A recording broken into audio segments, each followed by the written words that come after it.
آج سب سے زیادہ نقصان دین کو جو ہوا ہے مسلمان کے اخلاق کی وجہ سے ہوا ہے. اخلاق، اپنے اخلاق. دنیا میں اسلام پھیلا اخلاق کی برکت سے. میرا نبی دنیا میں آیا اخلاق کی تکمیل کے لیے. خلق عظیم، سب سے بڑے اخلاق میرے نبی کے، اخلاق کی تکمیل کے لیے. اور میرے نبی کے اخلاق کی بنیاد کیا تھی؟ جو تم پر ظلم کرے تم اس کو معاف کرو، جو تمہیں اپنے احسان سے محروم کرے تم اس پر احسان کرو، جو تم سے قطع رحمی کرے تم اس کے ساتھ صلہ رحمی کرو. دوستو دل جیتو، دل دل. مسلمان سے محبت کرنا سیکھو، کسی کو برا نہ کہو. کوئی تمہیں کتنے نمبر دے تم کسی کو کوئی نمبر نہ دینا. کوئی تمہیں کتنا برا بھلا کہے تم کسی مسلمان کو برا بھلا نہ کہنا. اس کے دل میں ایمان ہے اور اس ایمان کی وجہ سے اس کی اللہ کی نگاہ میں قیمت ہے. مسلمان سے محبت کرنا ایمان کا جز ہے. اللہ کے نبی نے فرمایا تم ایمان کے کمال کو حاصل نہیں کر سکتے جب تک ایک دوسرے سے محبت نہ کرو، اور تم ایک دوسرے سے محبت نہیں کر سکتے جب تک سلام کو زندہ نہ کرو. سلام کرو، سلامتی میں رہو گے. ہر مسلمان کو سلام کرنا یہ ایمان کی علامت ہے. یہ نہ دیکھو کون ہے، جواب دیتا ہے نہیں دیتا ہے، اس کا فعل ہے، تم اپنا فعل کیوں چھوڑ رہے ہو؟ سلام کیے جاؤ، رحمتیں بکھیرتے جاؤ. میرے دوست یہ دلوں کی سختی کو دور کر کے رہے گا، یہ دشمنیوں کو محبت سے بدل دے گا. ہاں وہ ہماری غیبت کرے، ہم ان کی غیبت کرے، غیبت ہی غیبت ہوگی، اور غیبت کا کرنے والا اپنے مرے بھائی کا گوشت کھانے والا ہے. تم کسی مسلمان کی برائی نہ کرو. ہاں کسی کو کہا. میرے دوستو ابھی مولانا سے سفر میں تھا، مولانا نے میرے دوست بیان میں فرمایا تھا کہ غیبت تو کافر کی بھی حرام ہے. کس کی؟ کافر کی بھی. تو مسلمان کی غیبت کتنی حرام ہوئی؟ غیبت سے بچو، مسلمان کے دل کے دکھانے سے بچو. مسلمان کو گالی نہ دو. مسلمان کو گالی دینا گناہ کبیرہ ہے. اللہ اس وقت تک معاف نہیں کرے گا جب تک بندہ معاف نہ کرے. اور مسلمان جب گالی گلوچ اختیار کرتا ہے اللہ کی نگاہ سے گر جاتا ہے. آج تو مذاق میں گالیاں دیتا ہے. آج تو لوگوں کی ماں بہن اتنی سستی ہو گئی کہ بات بات پر ماں بہن کی گالیاں دی جاتی ہیں. اور اللہ کے نبی نے آج سے 1400 سال پہلے فرمایا تھا تم اپنے ماں باپ کو گالی نہ دو. کسی نے کہا یا نبی اللہ کون ایسا بدبخت ہوگا جو اپنے ماں باپ کو گالی دے گا؟ تو حضور نے فرمایا تم نے دوسرے کے ماں باپ کو گالی دی، اس نے تمہارے ماں باپ کو گالی دی، یہ بھی تمہارا اپنے ماں باپ کو گالی دینا ہوا. یہ بھی تمہارا اپنے ماں باپ کو گالی دینا ہوا. گالی سے بچو، گالی سے بچو. مسلمان کے دل کے دکھانے سے بچو. مسلمان کے دل کا دکھانا بیت اللہ کو ڈھانے سے بڑا گناہ ہے. اس کی کسی کمزوریوں کے پیچھے نہ پڑو، اس کی کمزوریوں کو نہ اچھالو. تجسس اسلام میں حرام ہے. تفقد کی گنجائش ہے، تجسس کی گنجائش نہیں ہے.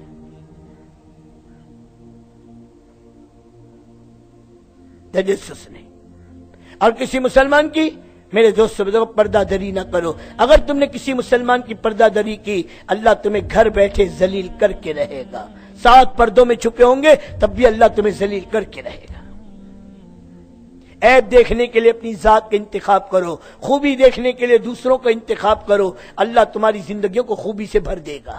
آج اپنے کو جنید بغدادی سمجھتا ہے، دوسروں کے گناہوں پر نگاہ کیے اور دوسروں کی کمزوری کو دیکھ رہا ہے. صاحب فلاں ایسا، فلاں تبلیغ والا ایسا، فلاں ایسا. ارے گندگی کی عادت تجھ میں آئی کہاں سے؟ ارے تتلی بن، جہاں جہاں خوشبو پر بیٹھنے کا عادی بن. یہ گندگی سونگتا کہاں پھر رہا ہے؟ یہ سور کی عادت کہاں سے آ گئی؟ شالیمار گارڈن میں بھی سور کو چھوڑ دو، گندگی تلاش کرے گا.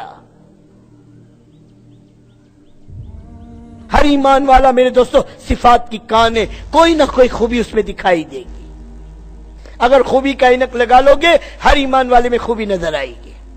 برا نہ کہو، برا نہ کہو، برا نہ دو، اسے کوئی نام نہ دو. نہیں پہچانتا، ہم نے محنت نہیں کی، ہم نے بات نہ سمجھائی، ہم نے اس کے دل میں نہ کہی. ایک مرتبہ مولانا عمر صاحب نے اسی کلیان کے اجتماع میں کہا تھا وہ تمہیں نبی کی محبت پہ مار رہے، تم نبی کی محبت پہ مار کھا رہے ہو. وہ مارنے والے بھی کامیاب، مار کھانے والا بھی کامیاب. اس کا تعلق بھی محبت سے، تیرا تعلق بھی محبت سے. جھگڑا کس کا ہے؟ کیوں بھائی؟ نام نہ دو. اور جیسا کرے گا ویسا کریں گے، یہ تو انسانیت سے گری ہوئی بات ہے. کہ میرے دوست ایک آدمی کو کتے نے کاٹا، اب آدمی کتے کے پیچھے دوڑے، نہیں چھوڑوں گا، نہیں چھوڑوں گا. ارے کیا کرے گا؟ میں اسے کاٹوں گا. ابے پاگل کتا ہے، چھوڑ. دوڑ رہے.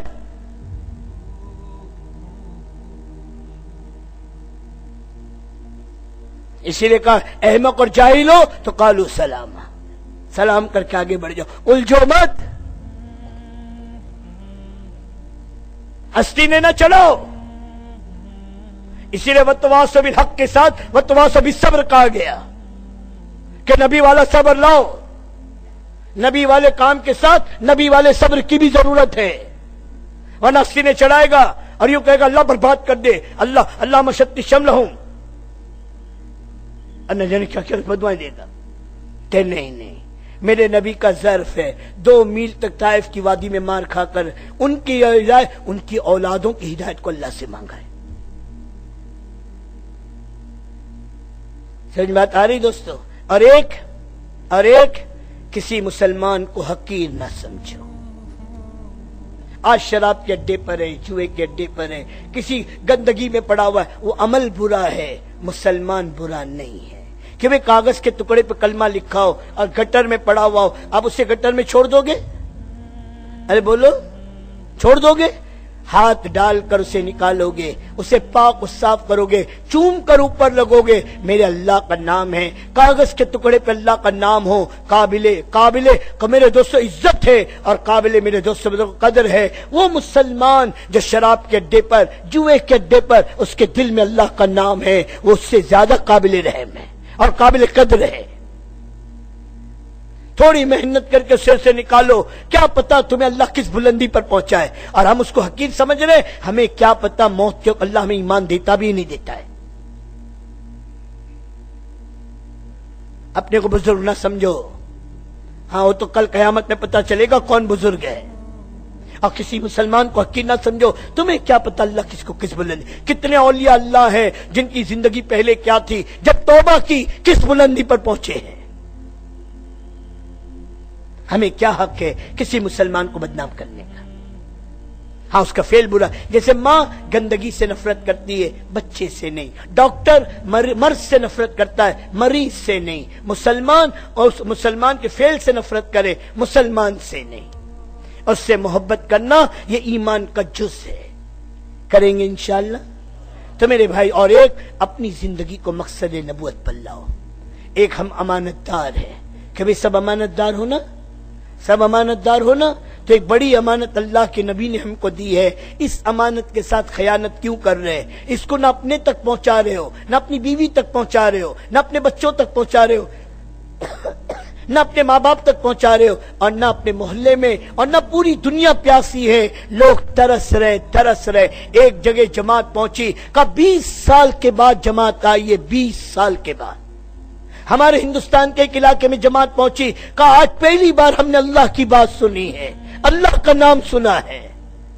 یہ پیدل جماعتیں چل پھر رہی ہے، ان سے کار گزاری بیٹھ کے سنو، پتا چلے گا کہاں امت کس سال میں ہے. ایک بستی میں جماعت پہنچی، کہ دیر سے آئے، ہم اپنے ایمان کا سودا کر چکے، ہم اپنے ایمان کو دے چکے. آج مسلمان بک رہا ہے دوستو، بک رہا ہے. اور ہم اپنی دنیا میں، ہم اپنے کمانے میں، ہم اپنے کھانے میں، کیا غم ہے امت کی بربادی کا، کیا غم ہے امت کو دین پہ لانے کا.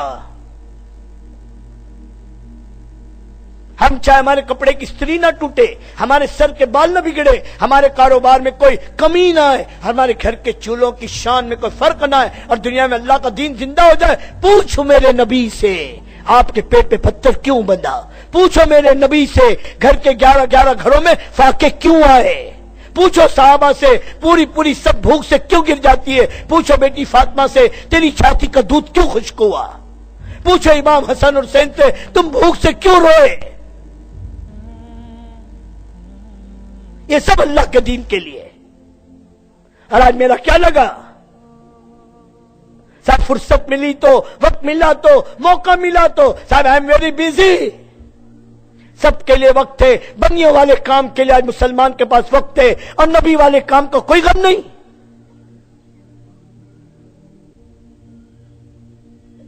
یہ کون سی زندگی ہے؟ کہاں کی امانت داری ہے؟ مخلوق سے 2 روپیہ لیا تو اس کی امانت داری کی فکر ہے، صاحب امانت ہے۔ اب میرے نبی کا یہ دین، یہ کالی کملی والے کا دین، کہ یہ امانت نہیں ہے؟ کتنے مسلمان ہیں جن تک یہ امانت پہنچانی تھی، آج ہمارے نہ پہنچانے کی وجہ سے وہ بغیر ایمان اور اعمال کی زندگی گزر رہی ہے، اور ہم اس کے مجرم ہیں۔ دوستو رحم کرو، رحم، تم زمین والوں پر رحم کرو، عرش والا تم پر مہربان ہوگا۔ تم اس امانت کو لے کر دنیا میں پھرو، خدا کی قسم اللہ تبارک و تعالیٰ پوری دنیا میں اپنے دین کو سرسبز اور شاداب کر کے رہے گا۔ اللہ مجھے استعمال کر لے، یہ میری لیے سعادت ہے، ورنہ اللہ اعلان کر چکا تو نہیں اور صحیح، اور نہیں اور صحیح۔ اللہ صحابہ سے کہہ رہے اگر تم نے میرے دین کے کام سے منہ موڑا، میں تمہارا محتاج نہیں، میں غیروں کو ہدایت دے کے ان سے اپنے دین کا کام لے لوں گا، اور تم میرا کچھ نہیں بگاڑ سکتے۔ اس لیے میرے بھائی دوستو، آج تک جو غفلت ہوئی ہے، آج تک جو سستی ہوئی ہے، آج تک اللہ کی دین کی اس امانت کو پہنچانے میں ہم سے جو کوتاہی ہوئی ہے، ہم اس کے اللہ کی بارگاہ میں معافی مانگتے ہیں کہ بھئی سب معافی مانگنے کے لیے تیار ہیں، سب تیار ہیں۔ اب اس لیے کہو اللہ تو ہمیں معاف کر دے، کہو اللہ تو ہمیں معاف کر دے، کہو اللہ تو ہمیں معاف کر دے۔ اب ایک پکی روایت سنو، اللہ کے نبی پاک صلی اللہ علیہ وسلم فرمایا، حدیث قدسی ہے کہ اللہ فرماتا ہے اے میرے بندے، میں نے تیری زبان پہ توبہ جاری اس لیے کی، میں تجھ کو معاف کرنا چاہتا تھا۔ اسی نے بلایا، اسی نے بٹھایا، اسی نے کہلایا، اسی نے سننے کی توفیق دی، اور اسی اللہ نے ہمیں توبہ کی بھی توفیق دی۔ کتنی بڑی نعمت ہے دوستو۔ اب میں آپ سے دوسری بات پوچھتا ہوں، کتنا فیوچر، کتنی زندگی دنیا میں جینے کا ارادہ کیے ہوئے ہو؟ What are future plan, what are future plan, کتنا فیوچر پلان بنائے ہوئے ہو؟ ابھی فجر پڑی ہے، آج کی صبح دیکھی ہے، آج کی شام دیکھ سکو گے اس کی گارنٹی نہیں ہے۔ سورج کا نکلنا دیکھا ہے، اس کا ڈوبنا دیکھ سکو گے اس کی گارنٹی نہیں ہے۔ فجر پڑی ہے، ظہر تک پہنچ سکو گے اس کی گارنٹی نہیں ہے۔ آج سے 1400 سال پہلے پیر کا دن تھا، میرے نبی نے فجر کی نماز پڑھی ہے، ظہر سے پہلے چاش کے وقت میں میرا نبی دنیا سے رخصت ہو گیا ہے۔ ہاں، اس سے میرے بھائی دوستو، آگا اپنی حشر سے کوئی بشر نہیں، ساما ہے 100 برس کا، پل کی خبر نہیں، سب ٹھاٹ پڑا رہ جائے گا جب لات چلے گا بنجارا۔ اس موت کے آنے سے پہلے دوستو اپنے آپ کو محنت پر ڈال دو کہ بھئی سب اس کے لیے تیار ہے، سارا نیت کرتا ہے کہ اللہ کے دین کے کام کو اپنا کام بنا کر کریں گے۔ کون کون نیت کرتا ہے، کون کون ارادہ کرتا ہے؟ اللہ اس مجمع کو اور ان کی اور ہماری قیامت تک کے آنے والی نسلوں کو قبول فرمائے۔ اب سارا مجمع بیٹھ جائے، اور میرے دوستو جو کھڑے ہیں ان کا پاؤں پکڑ لو، اس وقت تشکیل کا موقع ہے، کوئی لمبی چوڑی تشکیل نہیں ہے، تھوڑی دیر کے لیے بیٹھ جاؤ۔ اب دیکھو میرے بھائی دوستو، میری آپ سے گزارش ہے، جو 4 مہینے کے لیے تیار ہو کر آئے ہیں، جو چلے کے لیے تیار ہو کر آئے ہیں، وہ تو کوئی کھڑا نہ رہے۔ جن کی ترتیب بن چکی، جنہوں نے آ کے اپنا نام لکھا دیا، اور جو اپنے بستیوں سے تیار ہو کر آئے، وہ تو انشاءاللہ جانے والے ہیں، وہ تو ہمارے دلہے ہیں اور اس اجتماع کی دلہے ہیں۔ اب یہ باراتی جو صرف اجتماع میں شرکت کے لیے آئے تھے، بیان سننے کے لیے آئے تھے، نشستن گفتن برخاستن کے لیے آئے تھے، اب آنے کے بعد دین کی بات سنی، اب دل میں ارادہ ہوا، اب وہ نقد 4 مہینے کے لیے تیار ہے کہ میرے دوستو آیا تھا دین کی بات سننے، گئے تھے آگ لینے، مل گئی پیمبری، آئے تھے دین کی بات سننے، اللہ نے ہدایت کے دروازے کھول دیے۔ اب اس مجمع میں بتاؤ، نقد 4 مہینے کے لیے کون تیار ہے؟ پیدل جائیں گے انشاءاللہ، ایک ایک بستی، ایک ایک گاؤں تک جائیں گے، ایک ایک مسلمان